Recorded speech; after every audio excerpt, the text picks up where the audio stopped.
श्री भीमाशंकर ज्योतिर्लिंग की स्थापना कैसे हुई, क्या जानते हैं आप लोग दोस्तों? अगर नहीं जानते हैं तो डोंट वरी, आज आपको इसी ज्योतिर्लिंग की स्थापना के बारे में बताते हैं। आज आपको श्री भीमाशंकर ज्योतिर्लिंग की कहानी सुनाते हैं, जो कि बहुत ही मज़ेदार और रोचक कहानी है।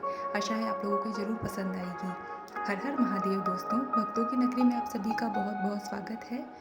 चलिए बिना किसी देरी के वीडियो शुरू करते हैं। तो श्री भीमाशंकर ज्योतिर्लिंग की कहानी कुछ इस प्रकार है। ओम श्री गणेशाय नमः। भीमाशंकर ज्योतिर्लिंग महाराष्ट्र के पुणे जिले में सह्याद्री नामक पर्वत पर स्थित है। भीमाशंकर ज्योतिर्लिंग को मोटेश्वर महादेव के नाम से भी जाना जाता है। इस मंदिर के विषय में मान्यता है कि जो भक्त श्रद्धा भक्ति से इस मंदिर के प्रतिदिन सुबह सूर्य निकलने के बाद दर्शन करता है, उसके 7 जन्मों के पाप दूर हो जाते हैं तथा उसके लिए स्वर्ग के मार्ग खुल जाते हैं। यह ज्योतिर्लिंग पुणे से लगभग 100 किलोमीटर दूर सह्याद्री की पहाड़ी पर स्थित है। इसे भीमाशंकर भी कहते हैं। इस ज्योतिर्लिंग की स्थापना के विषय में शिव पुराण में यह कथा वर्णित है। प्राचीन काल में भीम नामक एक महाप्रतापी राक्षस था। वह कामरूप प्रदेश में अपनी माँ के साथ रहता था। वह महाबली राक्षस राज रावण के छोटे भाई कुंभकर्ण का पुत्र था, लेकिन उसने अपने पिता को कभी देखा न था। उसके होश संभालने से पूर्व ही भगवान राम के द्वारा कुंभकर्ण का वध कर दिया गया था।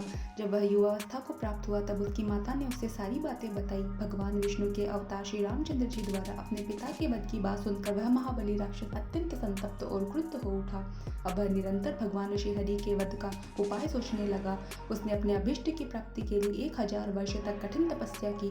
उसकी तपस्या से प्रसन्न होकर ब्रह्मा जी ने उसे लोक विजय होने का वर दे दिया। अब तो वह राक्षस ब्रह्मा जी के उस वर के प्रभाव से सारे प्राणियों को पीड़ित करने लगा। उसने देवलोक पर आक्रमण करके इंद्र आदि सारे देवताओं को वहां से बाहर निकाल दिया। पूरे देवलोक पर अब भीम का अधिकार हो गया। इसके बाद उसने भगवान श्री हरि को भी युद्ध में परास्त किया। श्री हरि को पराजित करने के पश्चात उसने कामरूप के परम शिव भक्त राजा सुदक्षिण पर आक्रमण करके उन्हें मंत्रियों और अनुचरों सहित बंदी बना लिया। इस प्रकार धीरे धीरे उसने सारे लोगों पर अपना अधिकार जमा लिया। उसके अत्याचार से वेदों, पुराणों, शास्त्रों और स्मृतियों का सर्वत्र एकदम लोप हो गया। वह किसी को कोई भी धार्मिक कृत्य नहीं करने देता था। इस प्रकार यज्ञ, दान, तप, स्वाध्याय आदि के सारे काम एकदम रुक गए। भीम के अत्याचार की भीषणता से घबराकर ऋषि मुनि और देवगण भगवान शिव की शरण में गए और उनसे अपना तथा अन्य सारे प्राणियों का दुख कहा। उनकी यह प्रार्थना सुनकर भगवान शिव ने कहा, मैं शीघ्र ही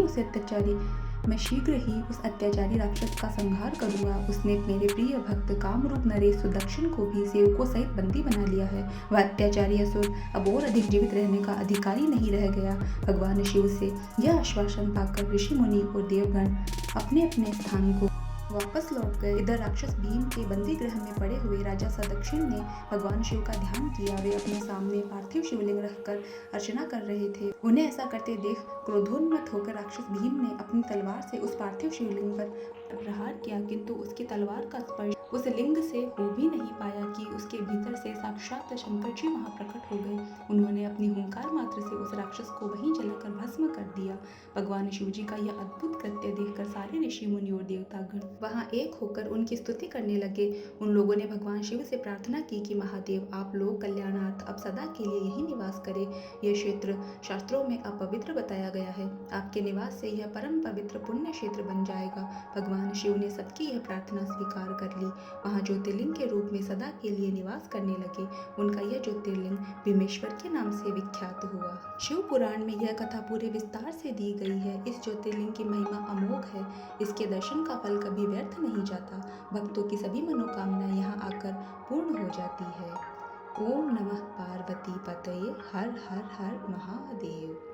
बोलो भीमेश्वर ज्योतिर्लिंग की जय। तो दोस्तों, आप सभी ने इस कहानी से ये जाना कि कैसे भीमाशंकर ज्योतिर्लिंग की स्थापना हुई।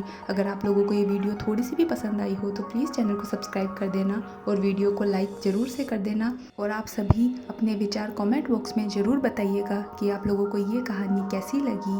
वीडियो को एंड तक देखने के लिए आपका बहुत बहुत धन्यवाद। मिलते हैं नेक्स्ट वीडियो में। तब तक अपना ध्यान रखिए, स्वस्थ रहिए। हर हर महादेव।